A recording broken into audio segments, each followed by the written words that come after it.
రాష్ట్రంలోనే అత్యంత వెనుకబడినటువంటి ప్రాంతం కాబట్టి ఆర్థిక పరంగా, అభివృద్ధి పరంగా అన్ని రంగాలలో వెనుకబడినటువంటి ఒక ప్రాంతం గురించి ఎంత చెప్పినా తక్కువ. అన్ని రకాల వెనుకబడిన ఈ ప్రాంతాన్ని జిల్లా కేంద్రం ద్వారా కొంచెం ముందుకు తీసుకెళ్దామన్నటువంటి ఒక ఆలోచనతో జిల్లా కేంద్రం ఏర్పాటు చేస్తే దాన్ని ఒక ఎటువంటి ఇది డాక్యుమెంటేషన్ లేకుండా అర్థార్థంగా దాన్ని తీసేయడం జరిగింది. అందుకే మరొకసారి దీనిపైన గట్టిగా డిమాండ్ చేయాలని, ఎక్కడికి వెళ్ళినా కూడా ప్రతి ఒక్కరిలో ఆ బాధ కలుగుతుంది కాబట్టి వాళ్ళ తరపున, ఆ ప్రజల తరపున మరొకసారి గట్టిగా ప్రభుత్వానికి విన్నవిస్తున్నాం. చాలామంది తెలుసో తెలియకో మాట్లాడుతుంటారు. జిల్లా కేంద్రం 22 ఏప్రిల్ 4న ఏర్పడింది అన్నమయ్య జిల్లా రాయచోటి హెడ్ క్వార్టర్స్గా. తర్వాత దీనికి ఒక పూర్తిగా గెజిట్ ఎటువంటిది లేదు కాబట్టి మార్చేశాము అన్నటువంటి మాట కొంతమంది తెలిసి తెలియక మాట్లాడుతున్నారు. గతంలో మీరు ఆ గెజిట్ తీసుకురాకపోవటం వల్లే మార్చామని మాట్లాడారు. మరి 23 జనవరిన అప్పటి ప్రభుత్వం జగన్మోహన్ గారి ఆధ్వర్యంలో గెజిట్ కోసం కేంద్రానికి పంపించడం జరిగింది. దాన్ని ఆ గెజిట్ని అంగీకరిస్తూ 26 జిల్లాలను అలాగే రాయచోటిని అన్నమయ్య జిల్లా హెడ్ క్వార్టర్స్గా ఆమోదిస్తూ డిసెంబర్ 15, 2025న గెజిట్ ఇచ్చాం. 2025 డిసెంబర్ 15న గెజిట్ వచ్చింది. మరొకసారి రిపీట్ చేస్తున్న డేట్స్: డిసెంబర్ 15, 2025న ప్రెసిడెన్షియల్ గెజిట్ వచ్చింది 26 జిల్లాలని గుర్తిస్తూ. మరి ఈ జిల్లాలని మళ్ళీ రాయచోటి హెడ్ క్వార్టర్స్గా తీసేస్తూ 28 జిల్లాలుగా రాష్ట్ర ప్రభుత్వం డిసెంబర్ 30న ఆర్డర్ ఇచ్చింది. 31వ తేదీకి అన్ని షిఫ్ట్ అయిపోవాలా అని చెప్పి కొత్త జిల్లాలను 28 జిల్లాలుగా చేసినట్టుగా ఇచ్చి జీవో ఇచ్చింది డిసెంబర్ 30, 2025న. మరి 2015న ప్రెసిడెన్షియల్ ఆర్డర్ వచ్చినాక ఇంకా పూర్తిగా డిస్ట్రిక్ట్ అనేటువంటిది అన్ని రంగాలలో అన్ని అనుమతులు పొందిన తర్వాత, ఎవ్రీథింగ్ రాటిఫై అయిన తర్వాత ఎందుకు మార్చారు? జనవరి 1, 2026 నుంచి పాపులేషన్ సెన్సస్ అనేటువంటి జీవోలో ఎటువంటి పంచాయతీ బార్డర్స్ కానీ, వార్డ్స్ బార్డర్స్ కానీ, జిల్లాల బార్డర్స్ ఏది జరగకూడదు అన్నటువంటి జీవో యాక్టివిటీకి వస్తుంది అని చెప్పి 31న మార్చారు. మరి మార్చి రాష్ట్ర ప్రభుత్వం 28 జిల్లాలు చేసిన తర్వాత ఆ 28 జిల్లాలకు ప్రెసిడెన్షియల్ ఆర్డర్ అన్నటువంటిది ఆర్డర్ ఇవ్వాలి కదా. మళ్ళీ రీసెంట్గా ఏప్రిల్ 26న 2026 ఏప్రిల్ 26న జీవో నెంబర్ 54 వాళ్ళే ఇచ్చారు. జీవో నెంబర్ 54లో 26 జిల్లాలనే గుర్తిస్తూ, వాళ్ళు ఇచ్చినటువంటి 28 జిల్లాలుగా కాదు 26 జిల్లాలుగానే గుర్తిస్తూ దాని ప్రకారంగా ఉద్యోగస్తుల బైఫర్కేషన్స్ జరగాలి, లోకల్ క్యాడర్స్ అన్నీ కూడా దాని ప్రకారమే జరగాలి అని చెప్పి వాళ్ళు జీవో ఇవ్వడం జరిగింది. GO number 54. ఆ జీవో నెంబర్ 54లో ఏదైతే 2023లో అప్పటి ప్రభుత్వం పంపించిందో దాన్ని యథాతథంగా ఆమోదించింది. మల్టీ జోన్ 1, మల్టీ జోన్ 2 రాష్ట్రాన్ని 2 మల్టీ జోన్లుగా డివైడ్ చేసి జోన్ 1, జోన్ 2, జోన్ 3 శ్రీకాకుళం నుంచి కృష్ణా జిల్లా వరకు, కృష్ణా జిల్లా కింద నుంచి రాయలసీమ అన్ని ప్రాంతాలకు మల్టీ జోన్ 2 కింద జోన్ 4, జోన్ 5, జోన్ 6, అందులో భాగంగా జోన్ 5 కింద అన్నమయ్య జిల్లా వచ్చేటట్టుగా దీని ప్రకారమే ఉద్యోగస్తులను కేటాయించవలసిందిగా క్లియర్గా జీవో నెంబర్ 54లో అన్ని రకాల ఏ పోస్టులు ఏ క్యాడర్ పెట్టాలి, ఏ జోన్లో ఎవరు ఉండాలి అన్నటువంటి ఇచ్చినటువంటి జీవో ఇది. మరి అటువంటిప్పుడు మీరు ఏర్పాటు చేసినటువంటి 28 జిల్లాలకు మీరే గుర్తించినప్పుడు, మీరు ఇచ్చినటువంటి 54 జీవో నెంబర్లో ఏప్రిల్ 26న 2026 ఇచ్చినటువంటి జీవోలోనే మీరు ఇచ్చినటువంటి 28 జిల్లాలు లేనప్పుడు పాత జిల్లాలు కొనసాగుతున్నట్లే కదా. మరి అటువంటిప్పుడు రాయచోటిలో ఉన్నటువంటి ఆఫీసెస్ అన్ని ఎందుకు తరలించాల్సి వస్తుంది? దీనిపైన ప్రభుత్వం సమాధానం చెప్పాలి. ఇదేదో ఒక్కరిదో ఇంకొకరిదో కాదు, ఇంకొకరి మనోభావం ఇంకొకరి జిల్లాలో నేను పెరుకోవాలన్నది కాదు. నా ప్రాంతం నాకు ముఖ్యం. ఈ ప్రాంతం యొక్క ప్రజల సెంటిమెంట్స్ను నేను చూశాను కాబట్టి, ఈ ప్రాంతం యొక్క ప్రజల యొక్క మనసును నేను చూశాను కాబట్టి, వాళ్ళు ఏది కోరుకుంటున్నారో నేను గమనించాను కాబట్టి వాళ్ళకు అండగా నిలబడడం కోసమే ఈ విషయాలు తెలియజేస్తున్నాను. ఇది ఇంత క్లియర్గా ఉన్నప్పుడు, ఈ రాష్ట్ర ప్రభుత్వమే ఇచ్చినప్పుడు, దాన్నే వాళ్ళే 20 జిల్లాలు గుర్తించకుండా 26 జిల్లాల కింద ఇచ్చినప్పుడు ఎందుకు రాయచోటి నుంచి ఆఫీసు తరలిస్తున్నారు? సమాధానం చెప్పాల్సిన బాధ్యత దానిపైన. దీనిపైన పూర్తి స్థాయిలో ఆ జీవోస్ కోడ్ చేసి ఏ రకంగా బైఫర్కేషన్ చేసింది, వాళ్ళని ఏ రకంగా జీవోలు ఇచ్చింది అన్నీ కూడా మెన్షన్ చేసి ఇవన్నీ మన ఫైనాన్స్ సెక్రటరీకి, చీఫ్ సెక్రటరీకి రిప్రజెంటేషన్ రూపంలో తయారు చేసి పంపిస్తున్నాను రాయచోటి ప్రజల తరఫున. దీంట్లో ఏ రకంగా ఇప్పుడు చిట్వేలు కోడులకు సంబంధించింది కానీ ఇటుపక్క ఏది కూడా అన్నమయ్య జిల్లాలో పాటుగానే ప్రభుత్వం గుర్తించింది, దాని ప్రకారమే ఉద్యోగస్తులు బైఫర్కేట్ చేయాలని చెప్పి. మరి ఎందుకు ఆ రకంగా చేయకుండా, పోస్టింగులు లేకుండా వేరే జిల్లాలకు ఇక్కడికి ఈ ప్రాంతానికి రావాల్సిన ఎంప్లాయీస్ వేరే జిల్లాలకు అలాట్ చేస్తా అంటే ఎందుకు ఈ కలెక్టర్లు కానీ మిగతా అధికారులంతా నోరు మెదపట్లేదు? నీకు జీవోలన్నా, గెజెట్లన్నా, వ్యవస్థలన్నా గౌరవం లేకుండా పోవటమా? రాజ్యాంగం సంబంధించిన అంశాలను కనీసం మీరే గుర్తించకపోతే పై స్థాయి అధికారులు ఇంక ఈ వ్యవస్థను ఎందుకు నమ్మాలి? ఈ సిస్టమ్స్ని ఎందుకు రెస్పెక్ట్ ఇవ్వాలి? ఇది అన్యాయం కాదా? రాష్ట్ర విభజన జరిగినప్పుడు గుండెలు పగిలేలా బాధపడ్డాం. మళ్ళీ ఉన్నటువంటి ఏర్పడినటువంటి జిల్లా కేంద్రాన్ని తరలించి మీరు పొందుతున్న ఆనందం మీద నాకు తెలియదు. కనీసం మీ ప్రభుత్వం ఇచ్చినటువంటి ఈ ప్రభుత్వంలో హెడ్స్ ఇచ్చినటువంటి జీవోనే మీరు రెస్పెక్ట్ చేయకుండా, దాన్నే పాటించకుండా పోతే ఏ రకంగా మీకు ఇది వస్తుంది? ఇవన్నీ కూడా క్లియర్ కట్గా ఎన్ని రిప్రజెంటేషన్స్ రూపంలో చీఫ్ సెక్రటరీకి, ఫైనాన్స్ సెక్రటరీకి కూడా అన్నీ పంపించడం జరుగుతుంది.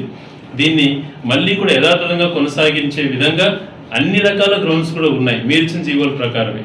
కాబట్టి దీన్ని మరొకసారి మీరు దీన్ని గుర్తించుకొని దీన్ని చేయాలని చెప్పి నేను గట్టిగా అడుగుతున్నాను. అందులో భాగంగా ఇవన్నీ జీవోలు ఫోర్స్లో ఉండగానే ఉన్నటువంటి మళ్ళీ సడన్గా ఈ హెచ్ఆర్ఏ అన్నటువంటిది లేకుండా తీసేయడం జరిగింది. మరి ఇది కూడా చాలా బాధాకరమైన విషయం కదా. వేలాది మందికి సంబంధించినటువంటి సెంటిమెంట్ అనేది కూడా మీరు ఆలోచన చేయకుండా మొన్న రీసెంట్గా మీరు జీవో MS-78 ఇచ్చారు నిర్దేశంగా. మీరు ఇచ్చినటువంటి ఏప్రిల్ 26 ఇచ్చినటువంటి 2026లో మీరే ఇచ్చారు. 26 జిల్లాలకే ఉంది, మేము చేసినట్టు 28 జిల్లాలకు శానిటీ లేదు అన్నట్టుగా మీరే జీవో ఇచ్చారు. మరి జీవో నెంబర్ 78లో మీరేమిచ్చారు? రాయచోటికి సంబంధించిన హెచ్ఆర్ఏ పాలసీ తీసేస్తామని మాట్లాడారు. అంత చులకన ఈ ప్రాంతం అంటే మీకు. ఏం తప్పు చేశాం మేము? ఎక్కడైనా జరిగిందా దేశంలో ఇట్లా? దాదాపుగా ఇటు సంబేపల్లి వరకు, ఇటు ఎండపల్లి వరకు, ఇటు మట్లి వరకు, ఇటు రామపురం వరకు 11 కిలోమీటర్ల పైన రేడియస్లో నివసించేటువంటి ప్రతి ఒక్క ఉద్యోగస్తులు, ప్రతి డిపార్ట్మెంట్, అది పోలీసు వ్యవస్థ పనిచేసేటువంటి వ్యక్తి కానీ, రెవెన్యూలో పనిచేసేటువంటి వ్యక్తి కానీ, టీచర్గా పనిచేసేటువంటి వ్యక్తి కానీ, వీళ్ళందరి ఉద్యోగస్తులకు సంబంధించి దాదాపుగా 1500 నుంచి 2000 మందికి పైగా ఉన్నటువంటి వాళ్ళకి హెచ్ఆర్ఏ తీసేస్తే ప్రతి ఒక్క మనిషికి మినిమం 4000 నుంచి 10,000 వరకు పైగా లాస్ ఉంటుంది. బేసిక్ సాలరీ నుంచి పోయేటువంటి పరిస్థితి వాళ్ళకి ఏర్పడింది అని అంటే ఎంత బాధాకరం అంటే, ఇది మా ప్రాంతానికి నష్టం కాదా? మా వాళ్ళకు నష్టం కాదా? అది కూడా తెలిసి తెలియని కొంతమంది ఉద్యోగ సంఘ నాయకులు వాళ్ళకు మరి పూర్తిగా దీన్ని స్టడీ చేయాలనుకుంటారో, ఏదైనా మాట్లాడేటప్పుడు, ఒక మనిషిని రిప్రజెంట్ చేసేటప్పుడు, ఒక మనిషి ఆవేదన వినిపించేటప్పుడు కనీసం ఇంకింత జ్ఞానంతో ఫైట్ చేద్దాం అన్నటువంటి ఇది కూడా లేకుండా, ఇది గ్రేడ్ 1 కాబట్టి దానన్నా చూసి ఇవ్వండి, జిల్లా హెడ్ క్వార్టర్స్ పోతే పోనీ అని కొంతమంది మాట్లాడారు. మేము ఒకటే అంటున్నాం, జిల్లా హెడ్ క్వార్టర్స్ దాన్ని తిరిగి పెట్టండి. దాంతోపాటు ఇది ఏదైతే హెచ్ఆర్ఏ తీసేశారో ఇది గ్రేడ్ 1 మున్సిపాలిటీ కాదు. కైండ్ ఇన్ఫర్మేషన్ ఆ విషయం కూడా తెలుసుకునేటువంటి పరిస్థితుల్లో ఈ ప్రాంతంలో కొంతమంది ఉన్నారు. అది చాలా బాధాకరమైన విషయం. Special grade municipality, this is special grade municipality. Grade 3గా ఉన్నటువంటి మున్సిపాలిటీ, జగన్మోహన్ రెడ్డి గారు ముఖ్యమంత్రి కాకముందు గ్రేడ్ 3గా ఉన్న మున్సిపాలిటీ సంవత్సరానికి ₹1 కూడా 15 ఫైనాన్స్ వచ్చేది కాదు. అటువంటిది గ్రేడ్ 1 చేసిన తర్వాత 6 కోట్లు వచ్చి స్పెషల్ గ్రేడ్ చేసిన తర్వాత దాదాపుగా ₹13 కోట్ల మన సెంట్రల్ ఫండ్స్ పెరిగేటువంటి అవకాశం కల్పించినాం. ఇంతకన్నా ఈ ప్రాంతానికి చేసేటువంటి లీడర్లు ఎవరు చూపించండి? ఏ ప్రభుత్వం చేసిందో గతం? ఇవన్నీ చేశాం కాబట్టి ఈరోజు మేము గట్టిగా అడుగుతున్నాం, ఈ జీవో నెంబర్ 78 వెంటనే క్యాన్సిల్ చేయండి. స్పెషల్ గ్రేడ్ మున్సిపాలిటీ కాబట్టి ఇక్కడ నివసించేటువంటి ఉద్యోగస్తులకు న్యాయం చేసేటువంటిది ఆలోచన చేయండి. అలాగే మీరే ఐడెంటిఫై చేసినట్టు 26 జిల్లాలలో ఉంది కాబట్టి దాన్నే మీరు గుర్తించినారు కాబట్టి పాతది యథాతథంగా కొనసాగించమని వీళ్ళకి గట్టిగా చెప్తున్నాను. మేము పోరాటం చేసి అలసిపోయినాం. మీరు రాజకీయ కోణంలో నిర్ణయం తీసుకుంటున్నారు, మేము కోర్టు పరంగా కూడా ఫైట్ చేస్తున్నాం, దాన్ని అలాగే కొనసాగిస్తాం. మా జీవితాంతరం పోరాడతాం. తిరిగి మా సెంటిమెంట్ సాధించుకునేంత వరకు అహర్నిశలు దీనిపైన అప్రమత్తమై ఎప్పటికప్పుడు ప్రజలకు విషయాలు తెలియచేస్తూ అన్ని రకాలుగా దీని గురించి ఫైట్ చేసేదానికి ఎప్పుడు ముందుంటానని చెప్పి ప్రతి ఒక్కరు కూడా తెలియజేస్తున్నా. దయవుంచి ఆవేదన అర్థం చేసుకోండి. రాజకీయ లబ్ధులు, రాజకీయ పదవులు ఇవన్నీ సెకండరీ. ప్రాంతం బాగుండాలి. అవకాశం వచ్చినప్పుడు ప్రాంతాన్ని మంచిగా చేసుకోవాలి. అది చేసుకున్నప్పుడే ఒక వాల్యూ ఉంటుంది. ప్రాంత ప్రజలు సంతోషంగా ఉంటారు.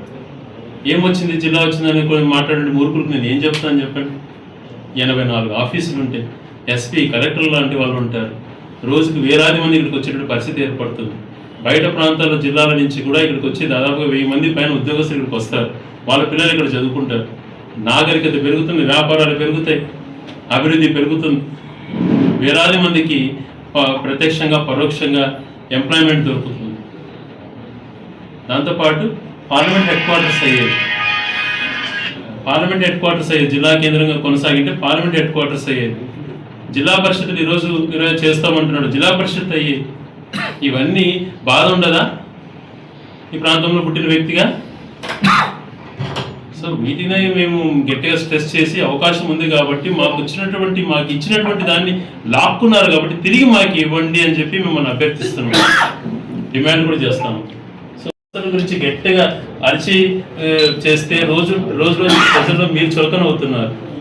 ఈరోజు డిఎస్సి గురించి మాట్లాడుతున్నారు. రిక్రూట్ చేసినటువంటి 16,000 ఉద్యోగాలలో ఇంతమందికి అన్యాయం జరిగింది, పేపర్ లీక్ జరిగింది, సరైనటువంటి జీవోలు లేవు అని చెప్పి ఆరోపణ చేస్తున్నారు. 1,30,000 సింగిల్ స్ట్రెచ్లో 2 నెలల్లో చిన్న ఆరోపణలు లేకుండా చేసినటువంటి ప్రభుత్వం గత ప్రభుత్వం జగన్మోహన్ గారి నాయకత్వంలో. ఎవరు గొప్ప? మేము సెలెక్ట్ అయినటువంటి 16,000 మంది ఉద్యోగాల గురించి మేము ఎక్కడ మాట్లాడట్లేదు. వాళ్ళ ఉద్యోగాలు శాలరీస్ తీసుకుంటున్నారు, మీరు బాగా చదువు చెప్పండి, సెలెక్ట్ అయిన కంగ్రాచులేషన్ చెప్తున్నాం. కానీ జరిగినటువంటి లోపాల గురించి ప్రశ్నిస్తున్నాం. ఏదైతే స్పోర్ట్స్ కోటాలో ఇచ్చినటువంటి ఉద్యోగాలలో స్పష్టంగా కనపడేటట్టుగా మోసం జరిగింది. కనీసం టెట్ అనేటువంటిది కూడా రాయనీయకుండా వాళ్ళకి అప్పటికప్పటికి జీవో మార్చి మేము ఎవరైనా తీసుకోవచ్చు అన్నటువంటి జీవో ఇచ్చుకొని వాళ్ళ ఉద్యోగం తీసుకున్నాక మళ్ళీ ఆ జీవోని క్యాన్సిల్ చేసి పాత జీవోని కొనసాగించారంటే తప్పు జరిగిందా లేదా అండి? ఇక్కడ ఇప్పుడు గ్రూప్ 1 గురించి వీళ్ళు మాట్లాడుతున్నారు, గత ప్రభుత్వంలో జరిగిందని. ఒక లీడర్గా, ఒక క్రెడిబిలిటీ ఉన్న లీడర్గా అతను ఛాలెంజ్ చేశాడు జగన్మోహన్ గారు. ధైర్యం ఉంటే దాన్ని తీసుకోండి. మీరు గ్రూప్ 1 పైన సిబిఐకి వేయండి, డిఎస్సి పైన సిబిఐకి వేయండి అని అంటే ఎందుకు మాట్లాడలేకపోతున్నారు? అంటే మీరు తప్పు చేసినట్టు అంగీకరిస్తున్నారు కదా, అక్కడ స్పష్టంగా కనపడతాం తప్పు జరిగిన విధంగా. అది తర్వాత సుప్రీంకోర్టు గైడ్ లైన్స్ అంటున్నారు, లేకపోతే ప్రభుత్వం ఉపాధ్యాయులపైన కక్ష కట్టుకునిందేమో కానీ 50 సంవత్సరాలు దాటిన వాళ్ళు కూడా టెట్ రాయాలా అని అంటున్నారు. రిటైర్మెంట్ దగ్గరలో ఉన్న వాళ్ళు ఒక సబ్జెక్ట్ కన్ఫైన్ అయిన వాళ్ళు ఇప్పుడు ఆ సబ్జెక్ట్ సంబంధించినటువంటి ఎగ్జామ్లో ఏ రకంగా ప్రావీణ్యత చూపించగలుగుతారు వాళ్ళు? మరి నువ్వేమో స్పోర్ట్స్ కోటాలు ఇచ్చిన ఉద్యోగాలకు కనీసం టెట్ కూడా వాళ్ళకి రాయనీయకుండా ఉద్యోగం ఇచ్చావు. అందుకని ఇది పరిశీలన చేసుకోండి. విద్యా వ్యవస్థను బలోపేతం చేయడానికి ప్రయత్నం చేయండి. నాడు నేడు రూపంలో బ్రహ్మాండంగా అలా చేశాం కాబట్టి 50 లక్షల మంది పైకి పిల్లలు ఉన్నారు. ఈ ఒక సంవత్సరంలోనే 5-6 లక్షల మంది గవర్నమెంట్ స్కూల్స్ నుంచి డ్రాప్ అవుట్ అయినారంటే మీ వైఫల్యం కాదా ఇది? విద్యాభివృద్ధికి కానీ ఎంత ప్రయత్నం చేసినారంటే చిన్న ఎగ్జాంపుల్ జగన్మోహన్ గారు ఎంత మంచి చేశారు చూస్తే 1,30,000 ఉద్యోగాలు ఇస్తే ఒక చిన్న కాంట్రవర్సీ లేదు. 16,000 ఉద్యోగాలకు 190 కాంట్రవర్సీలు ఉన్నాయి. మీరు సిబిఐకి వస్తారంటే దానికి పలువురు వ్యక్తిగతంగా తిడతానే ఉంటారు. రౌడీలు అంటారు కూడా. ఎవరయ్యా రౌడీ? ఎవరు చేస్తారు రౌడీస్? ఎవరు చేస్తారు కబ్జా? ఎందుకు మాట్లాడితే ఆ మాటలు మాట్లాడుతున్నారు అంటే మీరు చేస్తూ ఇతరులపైన నెడుతున్నారు. మీరు చేయవలసినటికి చేయకుండా ప్రాంతానికి అన్యాయమే, ఉద్యోగస్తులకు అన్యాయమే, భయభ్రాంతులకు గురి చేసే విధంగా రిటైర్ అయ్యే వాళ్ళకు టెట్ రాయమని చెప్పడం మీరు ఇవ్వాలన్నప్పుడు ఉద్యోగాలకు టెట్ కూడా అవసరం లేదని చెప్పి స్పెషల్ జీవోలు ఇచ్చి ఆ స్పెషల్ జీవోలు మళ్ళీ ఉద్యోగాలకు తీసుకున్నాక క్యాన్సిల్ చేసేటువంటిది మీరే. ఇలా చేస్తే వ్యవస్థల పైన ఏం గౌరవం ఉంటుంది? ఎందుకు నమ్మాలి? మీరే రాజ్యాంగాన్ని తూట్లు పడుస్తున్నారు. రాజ్యాంగమే పక్కన పెట్టి రాజ్యాంగమే మాది రెడ్ బుక్ రాజ్యాంగం అనేటువంటి కోణంలో మీరు పోయి దాన్ని ఇట్లా విచ్ఛిన్నం చేస్తే రాబో రోజులలో ఈ వ్యవస్థలు ఆడిపోతాయి. ఒకరికే ఛాన్స్ ఉంటుందా? ఇంకొకటి నువ్వు 4 చేసావు తప్ప నేను 10 చేస్తా అన్నప్పుడు ఏమవుతుంది దేశ పరిస్థితి? బోర్లన్నీ డ్రై అయిపోతున్నాయి. రోజుకు 100,000 బోర్లు డ్రై అవుతున్నాయి. దారుణమైనటువంటి కరువు పరిస్థితి. వెలుగులు ప్రాజెక్టులో 3 టీఎంసీల పైన ఉన్నాయి, 3.5 టీఎంసీ పైన. కనీసం మెట్ట ప్రాంతాలలో కొద్దిగా సాగు చేసుకునే దానికి ఎందుకు మీరు కనికరం చూపించట్లేదు? అంత చురుకున రైతులంటే పంట పెట్టుకుంటే యూరియా ఇవ్వాల్సి వస్తుందని, ఆ యూరియా కొడుతుందని తప్పించుకోవడానికి. యూరియా లేదు, పొటాషియం లేదు, గిట్టుబాటు ధర లేదు, ఏమీ లేకుండా రైతులను పూర్తిగా ఈ కరువు కోణంలో ఇరికించి ఎలినో అని చెప్పి 6 నెలల నుంచి మాట్లాడుతున్నాం. మరి ఎలినోకి ముందస్తు జాగ్రత్తలు ఏం తీసుకున్నాం? మేము మరి అంతకుముందు రైతుల తరపున ప్రభుత్వమే ఇన్సూరెన్స్ కట్టేది, అది క్యాన్సిల్ చేస్తారు. రైతులతో బలవంతంగా కట్టించుకుంటున్నారు. అది దాదాపు రైతు నుంచి కష్టకాలంలో మనం 400-500 కోట్లు వసూలు చేస్తున్నారు. ఏమైనా ఎవరికైనా ఇన్పుట్ సబ్సిడీ వస్తుందంటే అది కనపడదు. మామిడి రైతుల కింద 2 సంవత్సరాల కింద ఎకరాకు సుమారు కట్టించుకొని దాదాపుగా 100 కోట్ల ప్రాంతం నుంచి కట్టించుకున్నారు. ₹1 రైతులకు ఇచ్చారు. ఏంటి మోసం? మనం మళ్ళీ ఎక్కడో చూసాం, 1300 కోట్లు హెచ్ఎన్ఎస్కి ఇచ్చినాం, పాలాభిషేకాలు చేయండి అని ఎగిరెగిరి పాలాభిషేకాలు చేస్తాను. నాకేం అర్థం కావడం లేదు. దీనికన్నా ఉపయోగకరం ఎంత మాత్రం వస్తుంది, ఈ ప్రాంతానికి ఏం జరుగుతుంది కనీస అవగాహన లేకుండా చేసేటువంటి వీళ్ళ నియమనాలు నాకు అర్థం కాదు. గెండికోట నుంచి ట్యాప్ చేసుకొని 27 టీఎంసీలు గెండికోటలో ఉంటాయి. ఎంత కరువు కాలంలో అయినా గండికోట నుంచి కాలేటి వాగును ఎక్స్టెండ్ చేసుకొని 2 టీఎంసీలు కాలేటి వాగులో ఉంటే రామపురం లెక్కడపల్లెకి సంబంధించినటువంటి చెరువులు నింపుకునేటువంటి బ్రహ్మాండమైనటువంటి పథకం. అదే దాన్ని 1500 క్యూసెక్లు వెలుగలు ప్రాజెక్టులు వేస్తే ఎప్పుడు కూడా వెలుగలు ప్రాజెక్టుకు సస్యశాలంగా బ్యాలెన్సింగ్ రిజర్వాయర్గా నిత్యం నీళ్ళతో కలకలలాడుతుంది అన్నటువంటి జీవనం తెచ్చి 60% కంప్లీట్ చేస్తే పనులు దాన్ని ఆపేసేసి ఎక్కడో అనంతపురం జిల్లా నుంచి అవి రావు అని చెప్పి గతంలో మొత్తుకునేది మేము గండికోట చేసింది. ఇంకింత జ్ఞానం లేకుండా దేనికి పరామర్శం చెప్తున్నారు? చెప్పేవాడు లేడు. దానికి పరామర్శం చేసేవాడన్నా చెప్పాలి సబ్జెక్టుగా. ఏం తెలుసుకొని చెప్తున్నావు అయ్యా? ఇటువంటి నాలెడ్జ్ ఉన్న వాళ్ళు, ఇటువంటి ప్రాంతాన్ని అన్యాయం చేసేటువంటి వాళ్ళని ఏమన్నారు చెప్పారు? వెలిగలకు సంబంధించినటువంటి దాంట్లో నిండితే ఆ వెలిగల నుంచి మళ్ళీ శ్రీనివాసపురంకి దాన్ని పంపించి, అలాగే చిన్నమండం దగ్గర 2 లిఫ్ట్లు, బెస్తపల్లి దగ్గర 3 చోట్ల ట్యాప్ చేసి 33 చెరువులకు చిన్నమండంలో, అలాగే జరికొన నుంచి లిఫ్ట్ చేసి ఇవన్నీ కూడా గ్రౌండ్ అయ్యి డిపిఆర్లు అయిపోయి వర్కులు స్టార్ట్ అయినాయి కదా. ఇవి కొనసాగించండి అని అంటే అవి లేకుండా ఆ రాని అనంతపురం అక్కడి నుంచి రావనే కదా మనం ఇది గెండికోట ప్రాజెక్ట్ చేస్తుండేది, ఈజీగా వచ్చేటువంటిదే అని. ఈరోజు వెలిగళ్ళు నుంచి గేట్లు తీస్తే 4 నెలలకు కూడా ట్రయల్ ఎండ్కి పోయేటువంటి పరిస్థితి లేదు.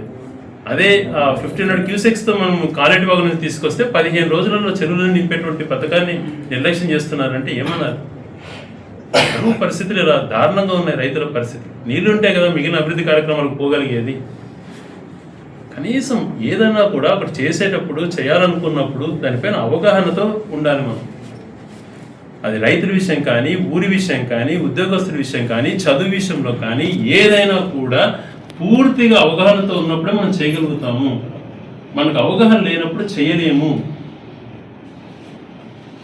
అందుకనే కదా ఈరోజు కలెక్టరేట్కి 100 ఎకరాలు ఎందుకు ప్రభుత్వానికి కేటాయించబడింది, 100 ఎకరాలు ఎందుకు యూనివర్సిటీ కోసం తీసిపెట్టింది, ఎందుకు శిల్పారామం కోసం 16 ఎకరాల దాకా తీసిపెట్టేది. ఇవన్నీ కూడా భవిష్యత్ అవసరాలు తీర్చడం కోసం, బాగుండడం కోసం. విద్యార్థులకు నిరుద్యోగ వృత్తి ఇవ్వకుండా ఎగరగొట్టావు, ఫీజు రియంబర్స్మెంట్ 10,000 కోట్ల బకాయిలు పెట్టావు, ఆరోగ్యశ్రీ నిధులు పక్కన పడేసావు. ఏం చేస్తున్నావు? 2.5 సంవత్సరం పరిపాలన స్టార్ట్ అయ్యి ఒక్క పెన్షన్ లేదు, కొత్త పెన్షన్. ఒక వికలాంగుడికి పెన్షన్ ఇచ్చింది లేదు, కొత్త పెన్షన్. గత ప్రభుత్వంలో ఇచ్చినట్టుగా కొనసాగించుకుంటూ దాన్ని ఫోజులు కొడుతున్నారు. ఇంటింటికి పెన్షన్ జగన్మోహన్ రెడ్డి గారు చేసింది, అమ్మఒడి జగన్మోహన్ రెడ్డి గారు చేసింది. ఏది మీరు కొత్తగా ఇది మేము చేస్తాము, మా బ్రాండ్ ఇదే అన్నట్టు చెప్పుకుంటే ధైర్యం మీకు లేకుండా పోయిందని అంటే ఏ రకంగా మీరు వైఫల్యం చెందుతున్నారో గమనించుకోమని తెలియజేస్తూ, ఏదైతే ఈ ప్రాంతానికి మీరు అన్యాయం చేశారో మీకు అన్నీ కూడా జీవోల రూపంలో ఉన్నట్టుగా మీకు అన్నీ చూపించాను.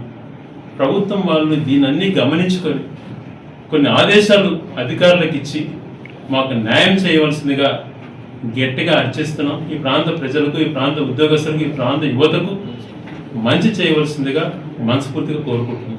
అది వ్యవసాయ పరంగా కానీ, నా రిజర్వాయర్స్ పరంగా కానీ, డిస్ట్రిక్ట్ పరంగా కానీ, మిగిలిన విషయాలలో అన్నింటిలో కూడా ప్రాంతానికి న్యాయం చేయమని మేము వాళ్ళని సవినయంగా వేడుకుంటున్నాం. ఇవి మీరు చేయలేకపోతే రాబో రోజులలో ఇవి చేసి చూపించే బాధ్యత కూడా నాది. ఎందుకంటే ఇవన్నీ డిజైన్స్ చేసి రూపు తీసుకొచ్చినటువంటి దాంతో నేను భాగస్వామిని కాబట్టి నేను చేసి చూపించే బాధ్యత కూడా నాది అని చెప్పి తెలియజేస్తాను. ఆత్మగౌరవం అన్నటువంటి మాట్లాడేటువంటి నాయకులకు ఒక్కటే మేము ఛాలెంజ్ చేస్తున్నాం. ఎవరికి చిత్తశుద్ధి ఉందండి, చేసి చూపించాం. ఓసీలకు వచ్చినటువంటి దాంట్లో కూడా బీసీలని అత్యున్నత పోస్టులు కూర్చోబెట్టిన చరిత్ర వైఎస్ఆర్ కాంగ్రెస్ పార్టీ. ఎందుకు ఈ మాట చెప్తున్నాను అని అంటే, మీరు గతంలో 27.5%కి మించి ఇవ్వలేదు. సుప్రీంకోర్టు ఇచ్చిన గైడ్ లైన్స్ 50%కి మించి రిజర్వేషన్ ఉండకూడదు అన్నటువంటి సుప్రీంకోర్టు ఇచ్చినటువంటి తీర్పు. దానికన్నా టాప్ ఏది లేదు కదా. సుప్రీంకోర్టు ఇచ్చిన తర్వాత ఎస్సీలకు 16.6% ఎంత ఇవ్వాల్సింది ఎప్పుడు కూడా 1% 0.1% తగ్గించదు. ఎస్సీలకు ఇవ్వాల్సిన 6%ని 1% కూడా తగ్గించదు. ఉండేది 27.4% ఎంతో ఛాన్స్ ఉంది. నువ్వు 34% ఇస్తానంటున్నావు కదా, ఏ రకంగా ఇస్తావు అని చెప్తే మాట్లాడకుండా వైఎస్ఆర్ కాంగ్రెస్ పార్టీ తప్పు అని అంటారు. వైఎస్ఆర్ కాంగ్రెస్ పార్టీ 34% ఇవ్వాలని చూస్తే కోర్టుకు నీ మనిషి ప్రతాప్ రెడ్డి అనే వ్యక్తితో కేసు ఫైల్ చేయించింది చంద్రబాబు నాయుడు గారు. ఆ కేసు ఫైల్ చేసిన తర్వాత హైకోర్టు ఏమి ఇచ్చిందంటే సుప్రీంకోర్టు నిర్ణయం ప్రకారం మీరు అది చేయకూడదు అని చెప్పింది. చేయకూడదు అనుకున్నప్పుడు మళ్ళీ మీరు సుప్రీంకోర్టుకి ఎందుకు వెళ్ళలేదు అంటాడు చంద్రబాబు నాయుడు. తెలిసి మాట్లాడతాడు, మూర్ఖంగా మాట్లాడతాడు తెలియదు, కానీ సుప్రీంకోర్టే తీర్పిస్తే అది హైకోర్టు సుప్రీంకోర్టు ఇంప్లిమెంట్ చేయబడి మళ్ళీ సుప్రీంకోర్టుకి మీరు ఎందుకు పోలేదు అన్నటువంటి మాట్లాడేటువంటి మూర్ఖత్వం ఆయనకు ఉంది అని అంటే ఆయన ఎంత చేతగాని వ్యక్తి వాడు అర్థమవుతాం. మరి నువ్వు ఎస్సీలు తగ్గిస్తావో చెప్పు. మరి ఏ రకంగా 50% ఇస్తావని చెప్పలేని పరిస్థితులలో కేవలం బీసీలను మోసం చేస్తున్నావు. నువ్వు బీసీలపై నీకు చిత్తశుద్ధి ఉంటే ఎందుకు న్యాయబ్రాహ్మణులకు ఇచ్చేటువంటి అమౌంట్ని తీసేస్తావు, రజకులకు ఇచ్చే అమౌంట్ ఎందుకు తీసేస్తావు? ఇవన్నీ కూడా గత ప్రభుత్వంలో బీసీలకు చేయూతనివ్వడానికే కదా చేసింది. చేయూత లాంటి స్కీమ్ ఎంత ఉపయోగపడింది వాళ్ళకి? బీసీల మేము అడ్వర్టైజ్మెంట్ చేసుకోవడం కాదు, చేస్తే ప్రేమతో చేయాలి. మామూలుగా హిందూ ధర్మం అంటారో లేకపోతే మామూలుగా భగవద్గీతలో చెప్పారంటారో నాకు తెలియదు, కానీ ఒక అంశం చెప్తుంటారు, చేసే సహాయము కుడి చేత చేసే సహాయం ఎడం చేయి కూడా తెలియకూడదు. అటువంటి గుణం ఉన్న వ్యక్తి జగన్మోహన్ రెడ్డి గారు. అందుకనే ఎంతమందిని ఎమ్మెల్సీలు చేశాడు, ఎంతమందికి బీసీలకు అవకాశాలు కల్పించాడు, మహిళలకు కల్పించాడు, మైనార్టీలు కల్పించాడు, బీసీలకు కల్పించిన వ్యక్తి జగన్మోహన్ రెడ్డి గారు. మీరు ఏది చేయకుండా కేవలం నింద మోపేటే చేస్తున్నారు. ఎలక్షన్ జరిపేది నీకు ఆ ధైర్యం చాలకో లేకపోతే ప్రజల్లో చులకనన్నటువంటి భయంతోనో తప్పించుకోవడానికి ఇటువంటివన్నీ ఎత్తులేస్తున్నారన్నటువంటిది అర్థమవుతాం.